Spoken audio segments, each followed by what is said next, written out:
గ్రంథవాసనంబులన్నీ నావి రాజయాజయామువర్గమనము రాజదివ్యవిమాననంబులు గ్రంథవాసనంబులన్నీ నావి.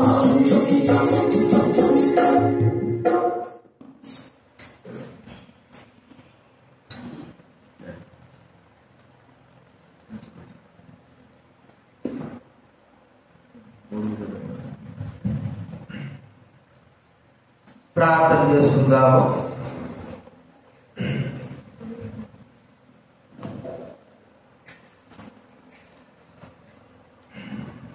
ప్రేమగల తండ్రి, కృపా కనికరం కలిగిన దేవా, నమ్మకమైన నమ్మదైన దేవా, యేసు ప్రభు నామమున మీకు వందనాలు చెల్లిస్తా ఉన్నా. ఈరోజు మీ యొక్క పాసంలో చేరి మా జీవితాన్ని ప్రభావం ఎదుర్కొని ఆత్మతో సత్యముతో ఆరాధించాలనేటువంటి ఆశ కోరిక మాకు అనుగ్రహించగా మేము మిమ్మల్ని ఆరాధించి జ్ఞాపకం కావాల్సిన కృపదయ చేయండి. దేవుని వాక్యం ద్వారా మేము మాట్లాడి రావాల్సిన వారిని ప్రభావ మీరు త్వరపెట్టి తీసుకురండి. ఆత్మతో సత్యముతో ఆరాధించేటువంటి భాగ్యత మీరు మాకు అనుగ్రహించవలసిన మనం చేస్తాం. కృతజ్ఞతాపూర్వకంగా స్తుతులు చెల్లిస్తాం. మహిమ ఘనత ప్రభావం చెల్లిస్తాం. యేసు నామమున ప్రార్థించి వేడుచున్నాం తండ్రి. దేవుని వాక్యంలో ఉంది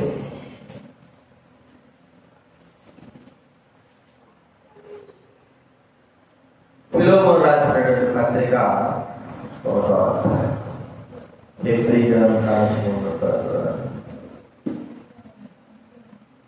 ఫిలోమోను రాసిన పత్రిక 1వ అధ్యాయము 11వ వచనం. ఫిలోమోను రాసిన పత్రిక 1వ అధ్యాయం 11వ వచనం. అందరూ కూడా కలిసి చదువుకుందా దేవుని వాక్యంలో బైబిల్ గ్రంథంలో ఫిలోమోను బైబిల్ గ్రంథం నుంచి 199 పేజీ. ఫిలోమోను రాసిన పత్రిక 1వ అధ్యాయము 11వ వచనం. అందరూ చదువుతాం. అతడు మునుపు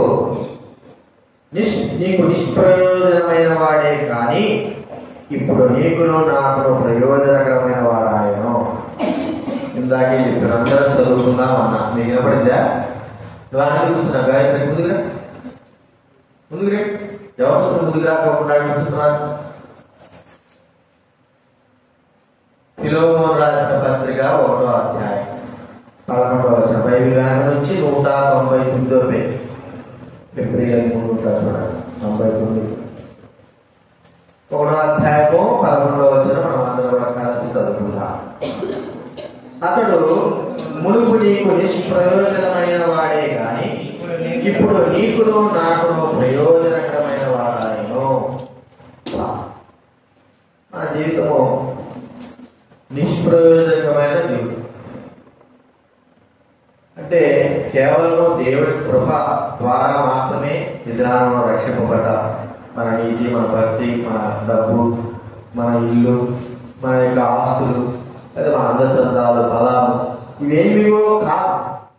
కేవలము దేవుడి కృప ద్వారా మాత్రమే విధాన సజీవులై ఉన్నా, దేవుడి మధ్యలో ఉన్నా, దేవుడు స్తుతించేటువంటి ఆ బాధ్యతను కూడా దేవుడు మనకు అనుగ్రహించి ఉంటున్నాడు.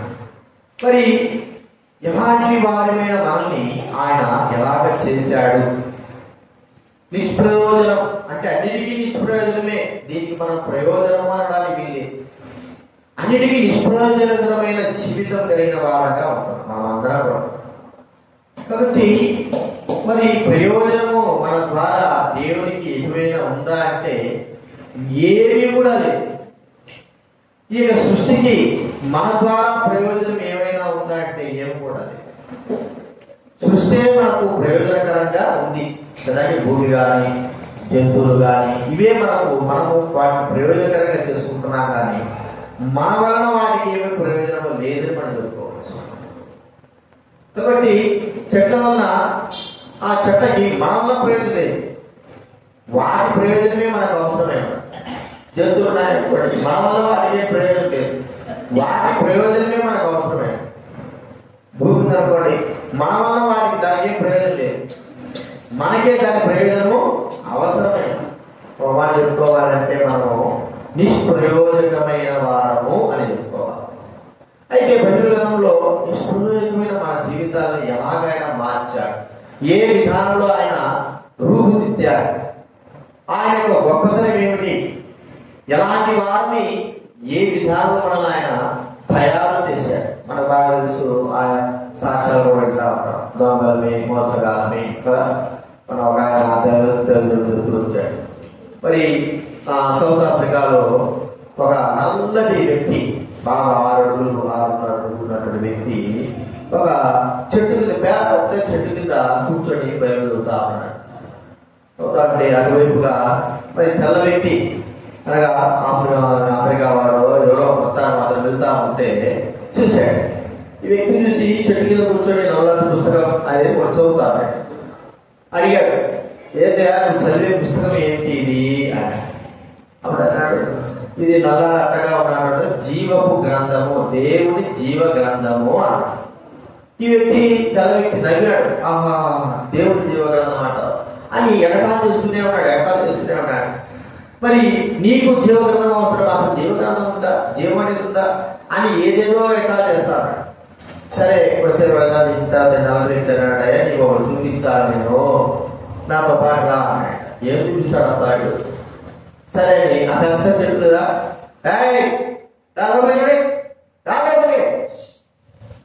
దానికి మీరు వాడు పోయాడు, లోపలికి వచ్చారు, మీరు కొనుక్కోవడానికి బయలుదేరినా. ఆ నల్లటి వ్యక్తి అన్నాడు, చెట్టు దగ్గర చెట్టు పక్కకి రా, నేను చూపిస్తాను అనుకోగానే చెట్టుకి అనేకమైనటువంటి తలలు వేలాడుతా ఉన్నాయట, పుర్రెలు, అన్ని పుర్రెలు వేలాడుతా ఉన్నాయట. చూశాక ఇవన్నీ చూసినావా అంటే భయం వేసిపోయి, చూడండి ఇంతమంది తలలు ఉన్నాయి, ఏంటి ఇల్లిపోయి ఉన్నాయి, అన్నిటిని కట్టిపెట్టి ఉన్నాడు, ఏంటిది ఆలోచన. అయ్యా గద్దెనాల్లో ఈ నల్ల పుస్తకము నేను చూడకమునుపు ఈ దారిలో వచ్చే వాళ్ళందరినీ కూడా చంపి, నేను ఎంతమంది చంపినా లెక్క కోసం ఏం చేశానంటే ఈ షెడ్యూల్ నేను ఏం చేస్తున్నా, తలకాయలు వేలాడదీస్తా ఉన్నాను. కాబట్టి ఎన్ని ఉన్నాయో నాకే తెలియదు, మొత్తాన్ని మాత్రం చాలా వేలాడదీసి పెట్టాడు. భయపడిపోయి ఒకవేళ నేను ఈ నల్ల పుస్తకం కానీ నాకు దొరకగా ఉండి, నేను చదవగా ఉండి, నా మనసు మారకుండా ఉంటే నీ తలకాయ కూడా ఆడే ఉండేది. భయపడిపోయినాడు. మరి నల్ల పుస్తకము ఎంత పని అంటే జీవం కలిగి మనిషిని మార్చగలిగి, ఎలాంటి వారిని ఎలా చేస్తాం మన జీవితంలో కూడా మనం కూడా అనుకోవచ్చు. నేను ఎలాంటి వాడిని, ఎలాగ దేవుడు నన్ను మార్చాడు, ఏ స్థితి కలిగిన వాడిని, కొన్ని విషయాలు మనం చూద్దాం. చూడండి, యిర్మీయా గ్రంథం చూసుకుంటే 24వ అధ్యాయం. యిర్మీయా గ్రంథం 24వ అధ్యాయము మొదటి 2 వచనాలు చదవండి. యూదా రాజు యెహోయాకీము కుమారుడు యెకొన్యాను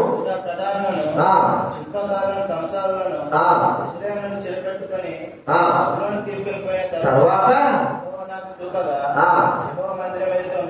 యెహోవా మందిరం ఎదుట ఉంచబడిన 2 గంపల అంజూర పండు నాకు కనబడను, తక్కువమైన మిక్కిలి మంచి అంజూర పండుండెను,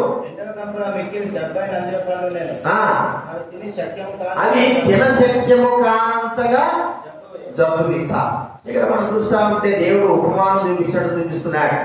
ఏమని, మరి ఆ యొక్క బబులోను ప్రాంతానికి వెళ్ళిపోయిన తర్వాత వాళ్ళు కొంతమంది ఒక ప్రాంతం వెళ్ళిపోయారు, కొంతమంది వెళ్ళిపోయారు, చెరగొడిపోయినారు. దేవుడు చూపిస్తున్నాడు, యెహోవా మందిరం 2 గంపలు ఉన్నాయి. గంపల్లో ఒక గంపలో మంచి అంజూర పండు, తినడానికి మంచివి, చాలా శ్రేష్టమైనది, తాజాగా ఉన్నాయి. ఇంకో గంపలు ఎలా ఉన్నాయంటే తినడానికి కూడా వీల్లేనంతగా చెడిపోయి ఉన్నాయి. కొన్ని మామిడి పళ్ళు మనకు తెలుసు కదా, మామిడి పళ్ళు ఎట్లుంటాయి చెప్పండి, కొద్ది పైన కొద్ది పోయి ఏం చేస్తాం మనం, ఆ కొద్ది తీసేసి మిగతా దాన్ని తింటాం. బొప్పాయి కాయ, అదేదో బొప్పాయి కాయ, అది కూడా కొద్దిగా ఎక్కడైనా పోయింది అనుకో, అది కూడా తీసేస్తా. ఆపిల్ కాయ, ఏదైనా ఏ కాయైనా సరే కొత్త చెడిపోతే ఏం చేస్తామంటే చెడిపోయిన దాని వరకు మాత్రమే మనం తీసేసి మిగతాని మనము తింటాం. అయితే ఇక్కడ ఎలాగా ఉంది అంటే మనం చూస్తా ఉంటే అంజూరపు పండ్లు ఒక గంపలో మంచి అంజూరపు పండ్లు ఉన్నాయి, రెండో గంపలో తినడానికి కూడా వీలు లేనంతగా చెడిపోయి. ఇక్కడ చెప్తున్నాడు తినడానికి వీలు లేనంతగా జబ్బుగా కనబడుతున్న ఈ అంజూరపు పండ్ల యొక్క జీవితము మనలాంటిది, తినడానికి కూడా వీలు లేనటువంటి జీవితం. అయితే ఎలాగా ఆయన ఈ అంజూరపు పండ్లను మంచిగా తినదగినది అంజూరపు పండుగ చూస్తున్నాడు. మనం చూస్తామంటే అంజూరపు పండ్ల యొక్క స్థితిగతులు మనం చూస్తే ప్రభు ఒకసారి భక్సింగ్ గారికి దర్శనమిచ్చాడు. ఆయన మరి కెనడా నుంచి వచ్చేటప్పుడు అక్కడ ఉన్నప్పుడు షిప్లో వెళ్తా ఉంటే దేవుడు తనకు దర్శనం ఇచ్చాడు. ఏమంటే దర్శనం ఇచ్చే ఆ యొక్క దర్శనంలో భక్సింగ్ గారు నిలబడి ఉన్నాడు. ఆయన ఒళ్ళంతా కూడా మరి పుండ్లు, ఆ దెబ్బలు, లేదా రసి కారుతున్నటువంటి అంతా కూడా ఆ దెబ్బలతో, ఆ యొక్క వాసనతో నిండి ఉన్నటువంటి శరీరాన్ని తనకు చూపించాడు. చూపిస్తే ప్రభు అంటున్నాడు, ప్రభు మరి భక్సింగ్ గారు అంటున్నాడు, ప్రభు ఏది ఇలాగైపోయినా, నేను ఈ స్థితిలో ఉన్నానేంటి, ఇలాగ చెడిపోయి ఉన్నానేంటి, నా శరీరం అంతా కూడా చెడిపోయి ఉంది అంటే ప్రభు అన్నాడు, ఇదే నీ స్థితి, చెడిపోయినటువంటి స్థితి. ఇప్పుడు నేను మంచిగా మార్చుకున్నాను. చెడిపోయి వాసన కొడుతున్నటువంటి శరీరం అంతా కూడా ఎక్కడ కూడా మరి స్థలం లేకోకుండా వాసనతో నిండిపోయినటువంటి శరీరమును నేను బాగు చేస్తున్నాను. కాబట్టి మన జీవితం ఎలా ఉంది అని మనం ఒకసారి గుర్తిస్తే అంజూరపు పండు చెడిపోయిన అంజూరపు పండ్ల కంటేనూ అద్భుతమైన స్థితి. దేవుడు ఎట్లా మారుస్తున్నాడు? మంచి పండు కలిగి మనం చదువుకున్నాం కదా, ప్రయోజనము లేని స్థితిలో ఉన్నాం మనం. ఎవరు కూడా మా చెడిపోయినటువంటి అంజూరపు పండు తినరు, కనీసం ఇంట్లో కూడా ఉంచుకోరు, దాన్ని చెత్తలో వేసేస్తారు, చెత్తలో వేసి బయట పారవేస్తారు. అలాంటి యొక్క స్థితి కలిగిన మన జీవితాలను ప్రభువే దేవుడు ఏం చేస్తున్నాడంటే మంచి అంజూరపు పండుగా ఆయన చేతిలో వస్తే ఎలాంటిది చెడిపోయిందైనా సరే ఏమైపోతుంది చెప్పండి? మంచి ఎంత చెడిపోయింది సరే. మన బాగా బైబిల్ చూస్తా ఉంటే ఎంతగా చెడిపోయినారు ప్రజలైన వారు చేసుకున్నావు కాకుండా. ఆ పాపాత్మురాలైన స్త్రీ కదా, యోహాను 8వ అధ్యాయంలో యేసు ప్రభు వారికి అత్తరు పూసిన స్త్రీ, జక్కయ్య అనేటువంటి వ్యక్తి, ఇంకా ఎంతో మంది చెడిపోయి తమ జీవితాలంతా కూడా మరి అంజూరపు పండ్ల కంటేనూ వాసన కలిగినటువంటి స్థితి కలిగిన వారై ఉన్న వారిని ప్రభు అయిన దేవుడు తన రక్తము చేత కలిగి పవిత్రపరిచి మంచిగా శ్రేష్టమైన వారిగా ప్రభువు మనల్ని చేశాడు. చూడండి, అందుకే శ్రేష్టమైన వారమైన మన జీవితాలు ప్రభువుకి ఎలా ఉండాలంటే ఆనందాన్ని పరిచేదిగా. న్యాయాధిపతుల గ్రంథం 9వ అధ్యాయం, న్యాయాధిపతుల గ్రంథము 9వ అధ్యాయం 11వ వచనం చదువుతారైనా?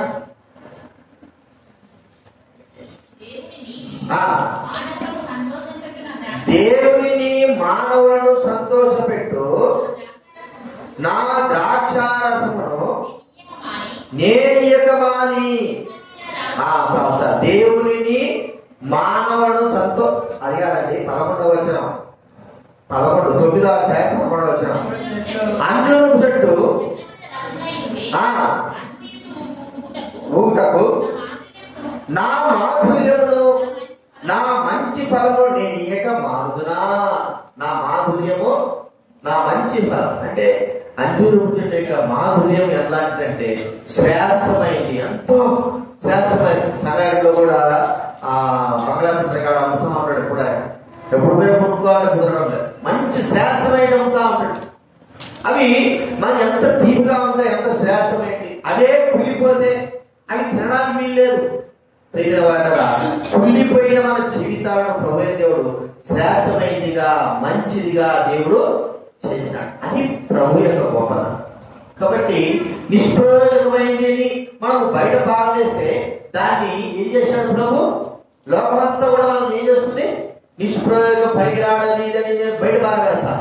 కానీ ప్రభు దాన్ని ఏం చేశాడంటే ప్రయోజనకరమైనదిగా, మాధుర్యం కలిగిందిగా, శ్రేష్టమైన దానిగా ప్రభు మనకు మనల్ని చేసినాడు. అంజూరపు చెట్టు పండు గంటను శ్రేష్టమైన దానిగా మనల్ని చేశాడు. కాబట్టి ప్రభువును మనం స్తుతించాలి. ప్రభువా, నేను ఎప్పటి వాడు ఈ అంజూరపు చెట్టు, ఈ అంజూరపు పండు కంటేను కుళ్ళిపోయిన నా జీవితము, అయితే ఇది నా ఈ రక్తం చేత కడిగి భద్రపరిచి శ్రేష్టమైన వాడిగా, శ్రేష్టమైన దానిగా, మరి మంచి వాడి, మంచి ఫలములు కలిగిన స్థితి కలిగిన వాడుగా నన్ను చేసినావు ప్రభువా అని మనము ప్రభువును స్తుతించే వారంగా.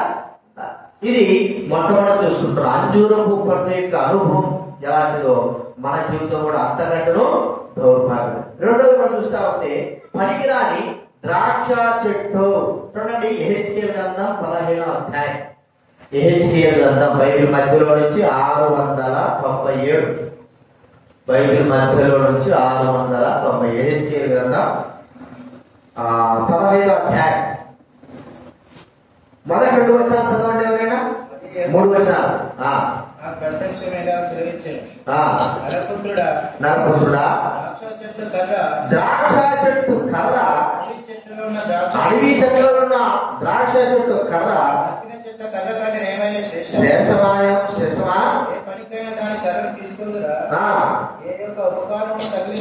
ఏ ఉపకరణము తగిలించుటకైనా చేయుదా? అది పొయ్యికే సరిపడు కదా.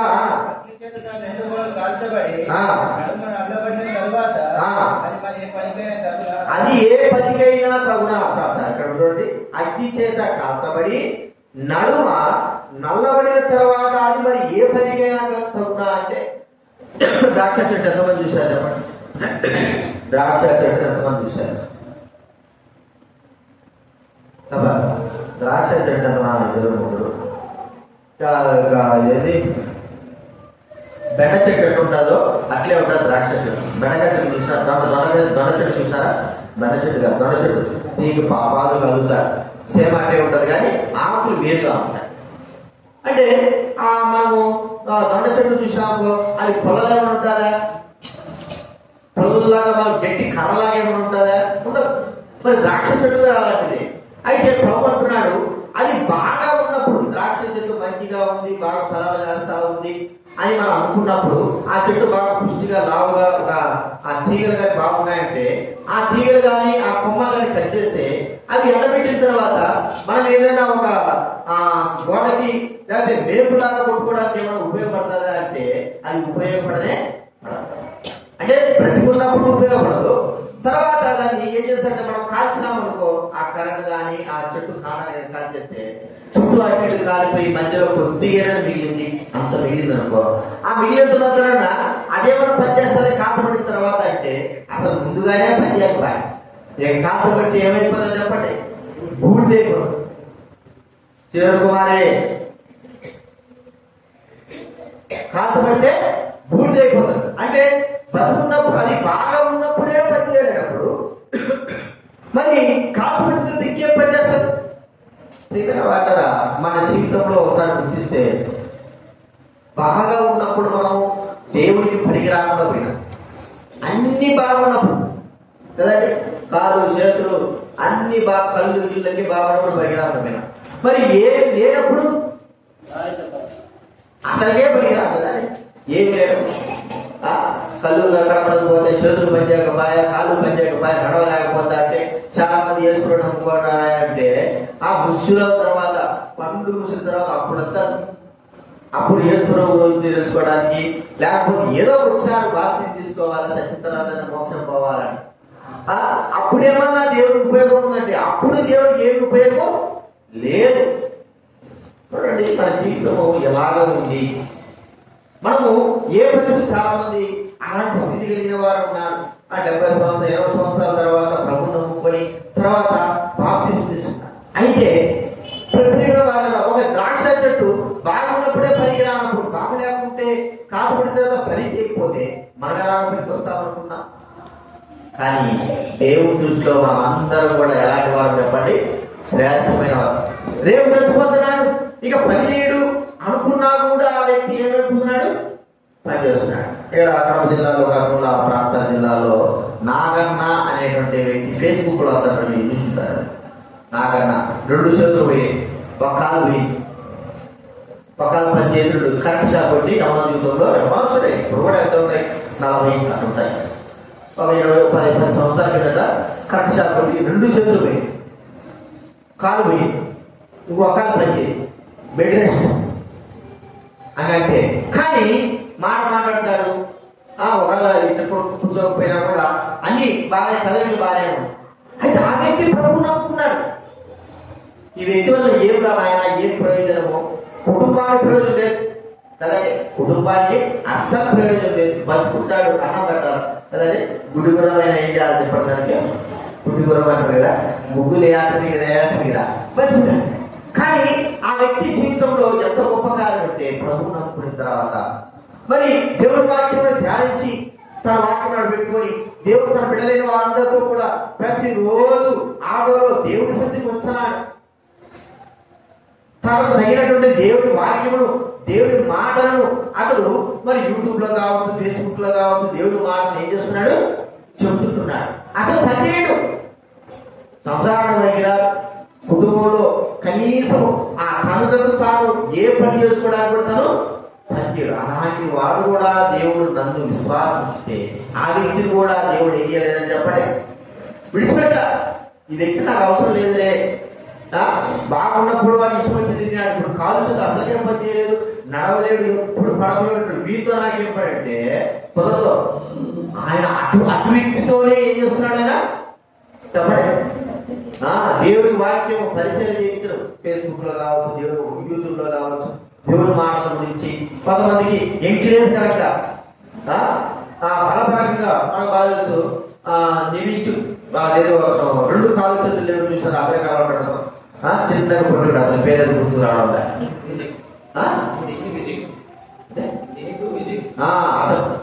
అతను మరి చిన్న వయసులో కాలు లేవు, చిన్న కాలు చేతులు లేవు పుట్టినప్పుడే.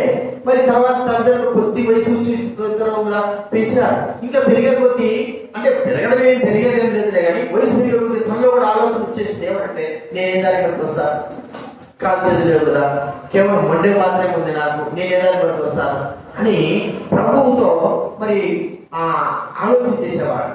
తర్వాత చిన్నప్పుడే వాళ్ళ ఆయన ఏమన్నా చేశాడంటే ఈత నేర్పించేశారు.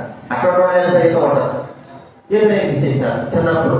తర్వాత ఒకరోజు ఆలోచన చేసినాడు, నా వల్ల ఏం ప్రయోజనం, ఎవరికి ప్రయోజనం, దేనికి ప్రయోజనం అనుకొని పోయి సముద్రం పోయి చూద్దామని సముద్రం దగ్గర పోయినా వీల్ చైర్తో తనకు అది ఎలక్ట్రికల్ వీల్ చైర్తో పోయేసి ఆడు పోయి దూకేసినాడు. దూకితే సత్తాడా, ఈత వచ్చినటువంటి సామాన్య ఈత రాకుండా సత్తాడు, కానీ ఈత వచ్చినటువంటి పైకి వస్తున్నాడు. దేవుడు మాట్లాడుతున్నాడు, నేను నిన్ను ఉపయోగించుకుంటాను, నువ్వు నాకు కావాలి. అప్పుడు పైకి వచ్చేసి ప్రభా నేను ఇట్లా పని చేయను, నాకు కాల్చేది లేకపోయినా పర్వాలే, నువ్వు నన్ను వాడుకుంటాను. ఈ దినాన ప్రపంచ దేశాలు కూడా తిరుగుతూ ఆయన అనేకుడికి మార్గదర్శకంగా ఉన్నాడు. పెళ్లి చేసుకున్నాడు, మంచి అందమైన అమ్మాయిని పెళ్లి చేసుకున్నాడు. 4 పిల్లలు, 2 ట్విన్స్, 2 ఆడపిల్లలు, 2 ట్విన్సే. మంచిగా మంచి 4 పిల్లలు, కోటీశ్వరుడు. అనేకమైన వికలాంగులకి మరి అతను ఒక మార్గదర్శకం ఉండి ఒక సంస్థను ఏర్పాటు చేశాడు. వీడు ఎవడు పనికిరాడనుకున్నటువంటి ఏం చేశాడు చెప్పండి, పనికిరాడు ఏం చేశాడు దేవుడు, పనికొచ్చే వ్యక్తిగా, అది దేవుని యొక్క గొప్పతనం. పనికిరాడు ఏం చేస్తాడు దేవుడు, పనికొచ్చేటోడుగా చేస్తాడు. మన జీవితంలో కూడా అంతే, పనికిరాకుండా ద్రాక్ష చెట్లాగా కాల్చబడి దేనికి పనికిరాని మనల్ని దేవుడు ఉపయోగించుకునేటువంటి ఒక సాధనముగా దేవుడు ఉపయోగించుకుంటున్నాడు. కాబట్టి అది ఏదైనా కావచ్చు, పనికిరాదు అనేటువంటి దాని ఆలోచన కాదు, పనికిరాని మన ఆలోచన వచ్చేమో కానీ మనల్ని పనికొచ్చే వ్యక్తిగా దేవుడు మనల్ని ఇచ్చేసాడు. మనకు పనికొచ్చే వ్యక్తి, కాళ్ళు లేనటోళ్ళు చేతులు లేనటోనే దేవుడు పనికొచ్చేటట్టు చేస్తే మనకు అన్ని ఉండడం మనకేమైంది, దేవుడు పనికొచ్చేవారుగా చేసేవాడుగా చూస్తాం. ఇది 2వ మనం చూసుకుంటున్నాం. 3వ మనం చూస్తా ఉంటే చూడండి, ఎహెజ్కేలు గ్రంథం 37వ అధ్యాయం 2వ వచనం.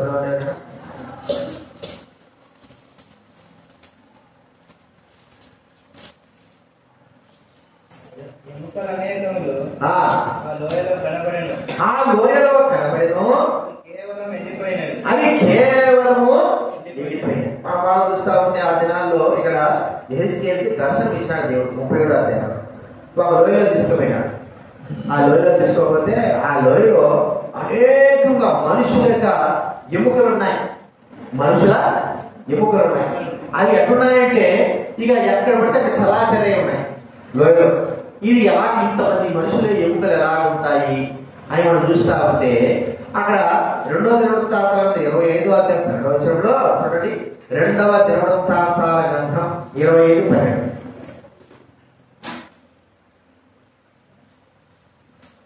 2వ దినవృత్తాంతాల గ్రంథం 25:12.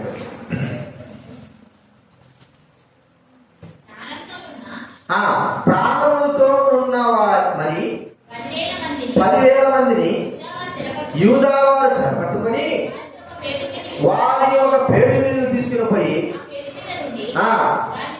పడవేగా వారు తుత్తులైపోయి చచ్చిపోయిన వారిని ఏం చేసేవారంటే ఆ పేటు అంటే ఒక పెద్ద పంట పేటు తీసుకుని లోయ ఉంటారు. యుద్ధంలో అనేకమైన చచ్చిపోతారు. ఒక్కసారి ఆ 50,000 మంది 60,000 మంది చచ్చిపోతారట. వీళ్ళందరూ కూర్చోబెట్టడానికి స్థలాలు ఉండవు. ఏం చేస్తారంటే ఒక లోయ ఉంటారు. ఆ లోయలో తీసుకోపోయి అన్ని శవాలు తీసుకోపోయి ఏం చేస్తారు చెప్పండి, అవి ఇక పై నుంచి కింద పడితే శవాలు ఏమైపోతాయి, చేతులు కాలు చేతులు తాలు అన్ని తగిలిపోయి ఆడ విడిపోయి అట్లాగా విడిపోయి అట్లాగా చనిపోయేటువంటి అన్ని ఎముకలు ఎక్కడున్నాయి ఆ లోయలో. ఇప్పుడు దేవుడు దర్శనం చూపిస్తున్నాడు ఏసీకి, నువ్వు ఆ లోయలో పో అంటే లోయలో పోతే మొత్తం ఎముకలే ఎట్లున్నాయంటే ఎండిపోయి ఉన్నాయి. ఒక మాట చెప్పుకోవాలంటే జీవము లేనిగా ఉన్నాయి. జీవము లేదు మన ఎముకలలో మన శరీరంలో. చచ్చిపోయిన తర్వాత కొన్ని రోజుల వరకు పనిచేయగలిగేటువంటి భాగాలు ఉంటాయి. కొన్ని రోజుల వరకు కళ్ళు అయితే చెప్పండి ఎన్ని రోజులు పనిచేస్తా తెలుసు, ఎన్ని గంటలు పనిచేస్తుంది. గుండె అయితే కొన్ని క్షణాలు. ఇవి చర్మం అయితే ఒక 7 రోజులు ఉంటుందంట చర్మం. అంటే మనం 7 రోజులు చచ్చిపోయిన తర్వాత మన చర్మం తీసి వేరే వాళ్ళకి వేసినా కూడా ముందు ఆ చర్మం ఏం చేస్తుంది, పనిచేస్తుంది. ఎముక కూడా ఒక 1 నెల రోజులు కూడా ఉండొచ్చు అంట ఎముక. ఇప్పుడు ఈ ఎముకలు ఏమైపోయి ఉన్నాయి, అస్సలే సంపూర్ణంగా ఎండిపోయినాయి. అంటే వాటికి ఏం లేదు చెప్పండి, జీవం అంటే ఏమి లేదు, దేనికి పనికిరాదు ఎన్ని ఎముకలు. ఇప్పుడు అవి లోయలో ఉంటే ప్రభు అంటున్నాడు ఏజ్కేలు ఇవన్నీ బతుకుతాయా అంటే బతుకుతాయో నాకేం తెలుసు ప్రభు అని నీకు తెలుసు అంటే సరే ప్రవచించు. ఎముకలారా మీరు ఒకటిగా అంటారా అంటే అన్ని ఎముకలు ఒకటైపోయినాయి. ఎవరి చేతులు ఎముకలు వాళ్ళు అయిపోయినాయి, ఎవరు కళలు ఎవరి భాగాలు అన్ని ఎవరు బాలి వచ్చేసాయి, అన్ని వచ్చేసాయి. కానీ అక్కడ శరీరాలు నిలబడి ఉన్నాయి, పడిపోయి ఉన్నాయి, కానీ మృతదేహాలుగా ఉన్నాయి. కానీ వాటిలో ఏమి లేవు చెప్పండి, జీవం అనేది లేనే లేదు. జీవం లేకపోవడం మనం చూస్తా ఉంటున్నాం. మంచం వేసి బయట పట్టుకుంటున్నాం కానీ ఒక బయట. కాబట్టి జీవం లేని ఎముకలుగా ఏమైపోయినా చెప్పండి చేయబడినాయి. మన జీవితంలో కూడా ఎలా ఉన్నాము, బైబిల్తో మాట చెప్పే మాట ఏంటంటే నువ్వు బ్రతికున్నావు కానీ ఏమైనా ఉంటుంటారు చచ్చినా వాడవే, నువ్వు బ్రతికి ఉన్నావు కానీ నీ జీవితం ఎలా ఉంది. సరే బయటకు వచ్చావు, బయటకు మంచం అయిపోయాయి. 3వ అధ్యాయం ఇక్కడ చూడాలి అందరూ. ప్రకటన గ్రంథం 3వ అధ్యాయం 3వ అధ్యాయం మొదటి వచనం చదవండి. ప్రకటన 3వ అధ్యాయం మొదటి వచనం. సార్దీస్లో ఉన్న సంఘపు దూతకు ఇలా వ్రాయము, 7 నక్షత్రములను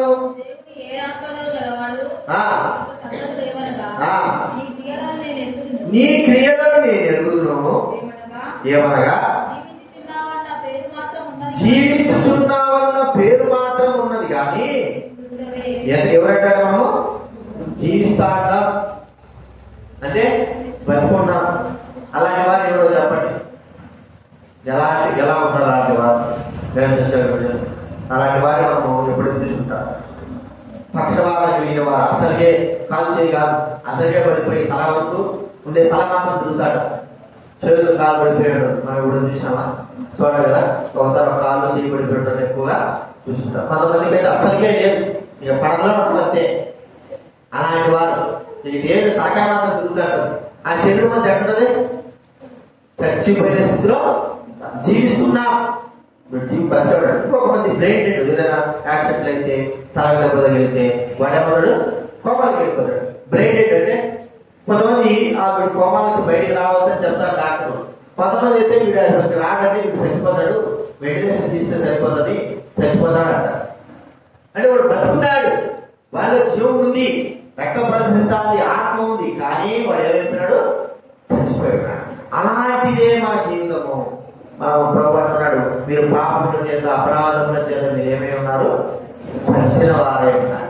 ఇప్పుడు ప్రభు తన మాట చేత తన వాక్కు చేత మనం ఏం చేస్తున్నాడంటే జీవము లేని మన యొక్క ఎముకలాంటి మన జీవితానికి ఆయన జీవాన్ని మాట చేత ఏమైపోయింది, ఎముకల్ని ఒకటైపోయినాయి, శరీరం అంతా కూడా ఒకటిగా చేయబడి. కానీ బతుకున్నాడు అతను, అట్లా ఉన్నాడు కానీ తనలో ఏం లేదు, అసలైన జీవాత్మ లేదు. అప్పుడు మళ్ళా దేవుడు అన్నాడు జీవాత్మ అంటే అందరు ఎవరు జీవాత్మలో వచ్చి నిలబడినాయి, లక్షల మంది వేల మంది జీవం కలిగిన వారుగా.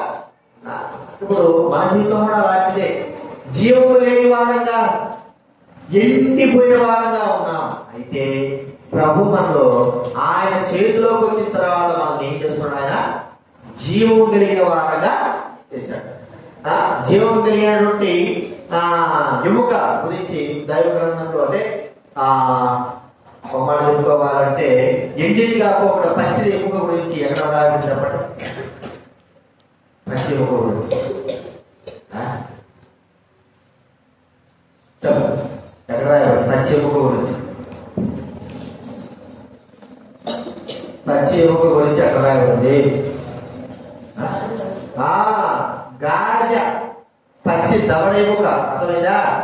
సంస్కృతి ఏం చేశాడు చూడండి, న్యాయాధిపతుల గ్రంథం, న్యాయాధిపతుల గ్రంథము 15వ అధ్యాయం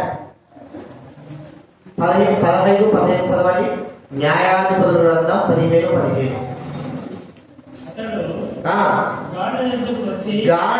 గాడిద యొక్క పచ్చి దవడ ఎముకలు కనుగొని, గాడిద యొక్క ఏమి చాలు, ఏమేమి కాదండి, పచ్చి దవడ ఎముక. అది ఎండిపోతే ఏమైపోతుంది, ఎముక పెరుగుగా ఇరిగిపోతుంది. పచ్చి దవడ ఎముక అంటే మనం తెలుసు, మట కొడతారు అనుకో, ఇంతలా అయిపోతుంది కాలముక, వాడి అంత పెద్దగా కత్తి చేస్తాడు, 10 ఏళ్ళు కొట్టి కానీ అది పైగా. అదే పచ్చి ఎండిపోయిందంటే బాగా ఎండిపోయిందంటే మనమే దాన్ని కర్ర కొట్టి ఏమైపోతుంది, ఎండిపోతుంది కదా. పచ్చి గాడిద దవడ ఎముకలు తీసుకున్నాడు అంటే దాంట్లో ఏమున్నట్టు, కొంత జీవం ఉంది కదా. అలాగా దేవుడు మనల్ని ఏం చేస్తున్నాడంటే జీవం కలిగిన వారంగా మనల్ని ఏం చేశాడైనా చేశాడు. నీకుంది పచ్చి దవడ ఎముకగా జీవం కలిగిన వారంగా. అసలే మనలో జీవం లేదు, సచ్చి చెడిపోయి ఉంటున్నాం, ఏం జీవం లేదు, కేవలం పైకి మాత్రం బతుకుంటున్నాము కానీ ఆత్మస్థితిలో మనము చచ్చిపోయి ఉంటున్నాం. అలాంటి వారమైన మనకు ఆయన తన జీవాన్ని ఇచ్చాడు, తన మాట చేత బ్రతికించాడు. ప్రభు అన్నాడు, మరి నువ్వు ప్రవచిస్తే ఏమైపోయిందంటే ఆ ఎముకలన్నీ ఒకటిగా వచ్చుకున్నాయి, రక్త మాంసాలు వచ్చేసినాయి, బతికిపోయినాడు, చర్మం కూడా బయటకు వచ్చేసింది.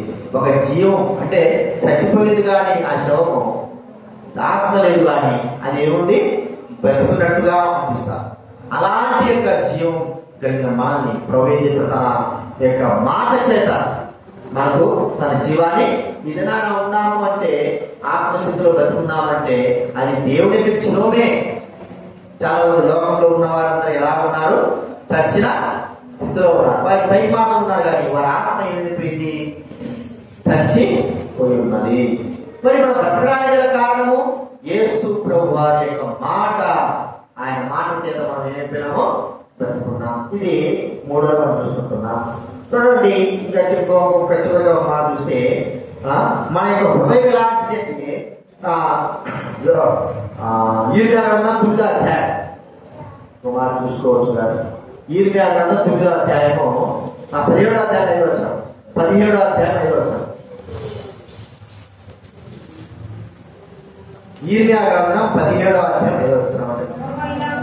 యెహోవా ఇలాగ సెలవిస్తున్నాడు. ఈర్మియా గ్రంథం 17వ అధ్యాయం 5వ వచనం, 9వ వచనం, 17వ వచనం. హృదయము అన్నిటికంటే మోసకరమైంది. ఏంటంటే ఘోరమైన వ్యాధి, అన్నిటికంటే మోసకరమైంది హృదయం. అన్నిటికంటే మోసకరమైంది. ఎలాంటి వ్యాధి? ఇక్కడ చూస్తే యెషయా గ్రంథం 1వ అధ్యాయం, యెషయా గ్రంథం 1వ అధ్యాయం 6వ వచనం. యెషయా గ్రంథం 1వ అధ్యాయం 6వ వచనం. అధికారులు మొదలుకొని తల వరకు స్వస్థత కొంచెమైనను లేదు, ఎక్కడ చూచినను గాయములు